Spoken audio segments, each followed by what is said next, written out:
ಮೊದಲನೇದಾಗಿ ಬಹಳ ಧನ್ಯವಾದಗಳು ಬಂದಿರೋದಕ್ಕೆ. ಎಲ್ಲ ಹಿರಿಯರಿಗೂ ಕೂಡ thank you so much. Manjanna ಬಹಳ ಧನ್ಯವಾದಗಳು. Actually thank you. Actually Manjanna ನನಗೆ ಸದಾಕಾಲ ನಾನು ಎಂಟ್ರ್ ಆದಾಗ್ಲಿಂದನೂ ಕೂಡ ನನ್ನ ಸಿನಿಮಾ ನೋಡಿದಾಗಲೆಲ್ಲ ಅವ್ರು ನನಗೆ ಕಾಲ್ ಮಾಡಿ ಹೇಳ್ತಾರೆ, ಹಿಂಗೆ ಮಾಡಿ ಚೆನ್ನಾಗಿ ಮಾಡಿದ್ಯಾ, ಹಿಂಗೆ ಮಾಡಿದ್ದು ಮಾಡಬೇಡ, ಬೇರೆ ಥರ ಮಾಡು, ಅಥವಾ ಇನ್ನೂ ಜಾಸ್ತಿ ಸಿನಿಮಾಗಳು ಮಾಡು. ಅದರ ಸದಾಕಾಲ ನಮ್ಮ ವೆಲ್ ವಿಷರ್ಸ್. ಹಾಗಾಗಿ ಮಂಜಣ್ಣ ಆ್ಯಕ್ಚುಲಿ ಒಬ್ಬ ಸೀನಿಯರ್ ನಿರ್ಮಾಪಕರಾಗಿ ಆ ಒಂದು ಬಿಹೇವಿಯರ್ ಇದೆಲ್ಲ ನಿಮ್ಮಲ್ಲಿ, ನನಗೆ ಅದನ್ನು ನೋಡಿ ನನಗೆ ಯಾವಾಗಲೂ ಐ ಫೀಲ್ ವೆರಿ ಇನ್ಸ್ಪೈರ್ಡ್. ಅಂದರೆ ಸೀನಿಯರ್ಸ್ ನಮಗೆ ಆ ಥರ ಇನ್ಸ್ಪೈರ್ ಮಾಡಿದಾಗ ನಮಗೆ ಎಲ್ಲಿಂದನೋ ಒಂದು ಮೋಟಿವೇಶನ್ ಸಿಗುತ್ತೆ. ಸೊ ಹಂಗಾಗಿ ಭಾಳ ಧನ್ಯವಾದಗಳು. ಆ್ಯಕ್ಚುಲಿ ಧನ ಹೇಳ್ದಂಗೆ ಕಾಲೇಜ್ ಸೀನಿಯರ್. ಬಟ್ ನನಗೆ ಅವನ ಬಗ್ಗೆ ತುಂಬ ಖುಷಿಯಾಗೋ ವಿಷಯನ ಏನು ಅಂತ ಹೇಳಿದ್ರೆ, ಈಗ ಡೊಳ್ಳು ಕುಣಿತ ಬಗ್ಗೆ ಹೇಳಿದ್ರಲ್ಲ, ಅದ್ರ ಬಗ್ಗೆ ಒಂದು ಚಿಕ್ಕ ಘಟನೆ ಹೇಳ್ತೀನಿ. ಅದು ಇವಾಗ ನನಗೆ ನೆನಪಾಗ್ತಾನಂಗೆ ನನಗೆ ಅನ್ನಿಸ್ತು ಆ್ಯಕ್ಚುಲಿ. ಅಂದರೆ ಅವನ ಕರಿಯರ್ ಬಂದಿರೋದು ಕೂಡ ಅದೇ ರೀತಿ. ನಾವು ಆ್ಯಕ್ಚುಲಿ ಇಂಜಿನಿಯರಿಂಗ್ ಕಾಲೇಜಲ್ಲಿ ಇದು 2006ನೇ ಸಾಲಲ್ಲಿ ಆಗಿರೋವಂಥದ್ದು. ನನಗೂ ಅವಾಗ ಆ್ಯಕ್ಟಿಂಗ್ ಮಾಡಬೇಕು ಅನ್ನೋ ಒಂದು ಇಂಟ್ರೆಸ್ಟ್ ಶುರು ಆಗಿದ್ದು. ನಾನು ಅಲ್ಲಿವರೆಗೂ ನಟನೆ ಮಾಡಿರಲಿಲ್ಲ. ದನ ಆ್ಯಕ್ಚುಲಿ ನಾಟಕಗಳನ್ನ ಮಾಡ್ತಾಯಿದ್ದ. ನಮಗೆ ಕಾಲೇಜ್ ತಂಡದಲ್ಲಿ ನಟನೆ ಮಾಡಬೇಕು ಅಥವಾ ಯಾವ್ದಾದ್ರು ಒಂದು ಕಲ್ಚರಲ್ ಟೀಮ್ಗೆ ಜಾಯ್ನ್ ಆಗಬೇಕು ಅನ್ನೋ ಒಂದು ಉತ್ಸಾಹ ಅಂತೂ ಜಾಸ್ತಿ ಇತ್ತು. ಬಟ್ ಕಲೆ ಇರಲಿಲ್ಲ, ಅದಕ್ಕೆ ಬೇಕಾಗಿರೋಂಥ ಸ್ಕಿಲ್ ಅಂತೂ ಇರಲಿಲ್ಲ. ನಮಗೆ ಕಾಲೇಜ್ ಟೀಮ್ಗೆ ಜಾಯ್ನ್ ಆಗಬೇಕು ಅನ್ನೋ ಒಂದು ಆಸೆ ಇತ್ತು. ಬಟ್ ಯಾವ ತಂಡದಲ್ಲೂ ಕೂಡ ಎಲ್ಲೂ ನಮಗೆ ಜಾಗ ಇರಲಿಲ್ಲ. ಇದ್ದಿದ್ದು ಒಂದೇ ಒಂದು ಜಾಗ ಅಂತ ಹೇಳಿದ್ರೆ ಅದು ಡೊಳ್ಳು ಕುಣಿತದಲ್ಲಿ. ನಮ್ಮಿಬ್ಬರಿಗೂ ಡೊಳ್ಳು ಕುಣಿತ ಬರಲ್ಲ. ಬಟ್ ಅಂದರೂ ಕೂಡ ನಾವು ಪಾರ್ಟಿಸಿಪೇಟ್ ಮಾಡಬೇಕು ಅನ್ನೋ ಒಂದು ಉತ್ಸಾಹದಲ್ಲಿ ಹೋಗ್ಬಿಟ್ಟು ಜಾಯ್ನ್ ಆದ್ವಿ. ಬಹಳ ನಿಷ್ಠೆಯಿಂದ ಪ್ರತಿದಿನ ಬೆಳಿಗ್ಗೆ 6 ಗಂಟೆಗೆ ರಿಹರ್ಸಲ್ಗೆ ಹೋಗ್ತಾ ಇದ್ವಿ. ಒಂದು ತಿಂಗಳು ರಿಹರ್ಸಲ್ ಮಾಡಿದ್ವಿ. ಯಾರಿಗೂ ಕೂಡ ನಮ್ಮ ಮೇಲೆ ಯಾವ ಹೋಪು ಇರಲಿಲ್ಲ. ಇವ್ರುಗಳಿಗೆ ಏನೂ ಗೊತ್ತಿಲ್ಲ, ಏನೋ ಸುಮ್ಮನೆ ಮಾಡ್ತಾಯಿದ್ದಾರೆ, ಹುಡುಗಾಟಿಗೆ ಏನೋ ಮಾಡ್ತಾರೆ ಅಂತ. ಬಟ್ ಆ್ಯಕ್ಚುಲಿ ಆ VTU ಫೆಸ್ಟಿಗೆ ಹೋದ್ವಿ. ಸಾಕಷ್ಟು ಕಾಲೇಜಸ್ಗಳು ಬಂದಿದ್ದು, ಕರ್ನಾಟಕದಿಂದ ಒಂದು 150 ಕಾಲೇಜ್ಗಳು ಬಂದಿತ್ತು. ನಾವು ಪರ್ಫಾರ್ಮ್ ಮಾಡಿದ್ವಿ, ತುಂಬ ನಿಷ್ಠೆಯಿಂದ ಪರ್ಫಾರ್ಮ್ ಮಾಡಿ ಅಲ್ಲಿಗೆ ಮರೆತುಬಿಟ್ಟು ನಮ್ಮ ಪಾಡಿಗೆ ನಾವು ಬೇರೆ ಕೆಲಸಗಳನ್ನ ಮಾಡ್ತಾಯಿದ್ವಿ ನಾವು ನಿಟ್ಟೆ ಇನ್ಸ್ಟಿಟ್ಯೂಟಲ್ಲಿ. ಕಡೆಗೆ 7:30ಗೆ ಯಾರೊಬ್ಬರು ಕಾಲ್ ಮಾಡಿಬಿಟ್ಟು ನಿಮಗೆ ಫಸ್ಟ್ ಪ್ಲೇಸ್ ಬಂದಿದೆ ಅಂತ. ನಮ್ಗೆ ಯಾರಿಗೂ ನಂಬೋದಕ್ಕೆ ಸಾಧ್ಯನೇ ಇಲ್ಲ. ಅಂದರೆ ಐ ಥಿಂಕ್ ನಮಗೆ ಬಂದ್ಬಿಡ್ತು ಅಂತ. ಇವಾಗ ಅವ್ರು ಬಂದಿರೋ ಕರಿಯರ್ ನೋಡಿದ್ರು ಕೂಡ ಅಂದರೆ ನಮ್ಗೆ ಯಾರು ಹೇಳ್ಕೊಟ್ಟಿರಲ್ಲ. ಆ್ಯಸ್ ಔಟ್ಸೈಡರ್ಸ್ ನಾವು ಸಿನಿಮಾ ಇಂಡಸ್ಟ್ರಿಗೆ ಬಂದಾಗ ಹೀಗೆ ಮಾಡಬೇಕು ಹಾಗೆ ಮಾಡಬೇಕು ಅನ್ನೋದಲ್ಲ.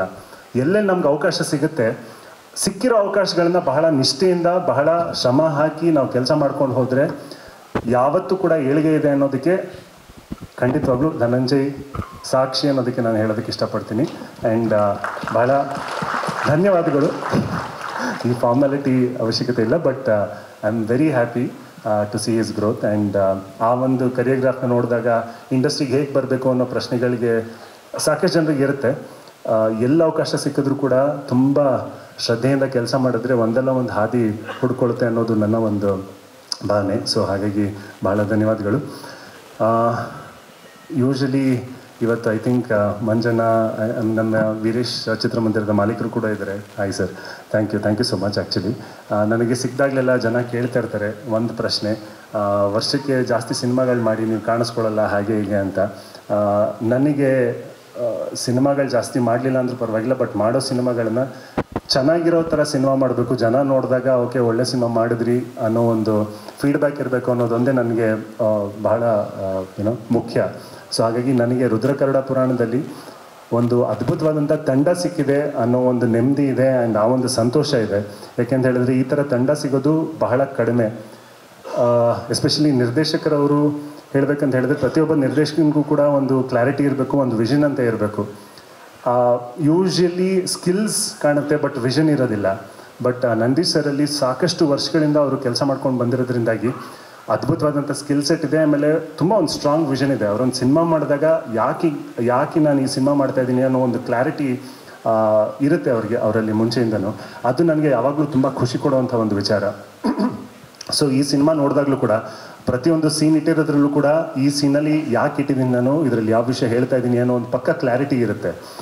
ಆ್ಯಂಡ್ ಆ ಕ್ಲಾರಿಟಿನ ಬ್ಯಾಕ್ ಮಾಡಬೇಕು ಅಂತ ಹೇಳಿದ್ರೆ ಎಸ್ಪೆಷಲಿ ನನಗೆ ನಿರ್ಮಾಪಕರ ಮೇಲೆ ತುಂಬ ಖುಷಿಯಾಗೋ ವಿಷಯ ಏನು ಅಂತ ಹೇಳಿದ್ರೆ, ನಾವೇನು ಅಂದ್ಕೊಂಡಿದ್ವಿ ಅದಕ್ಕಿಂತ ಚೆನ್ನಾಗಿ ಪರದೆ ಮೇಲೆ ಕಾಣಿಸುತ್ತೆ ಅಂತ ಹೇಳಿದ್ರೆ ಅದು ಲೋಹಿತ್ ಸರ್ಗೆ ಕ್ರೆಡಿಟ್ ಹೋಗಬೇಕಾಗತ್ತೆ.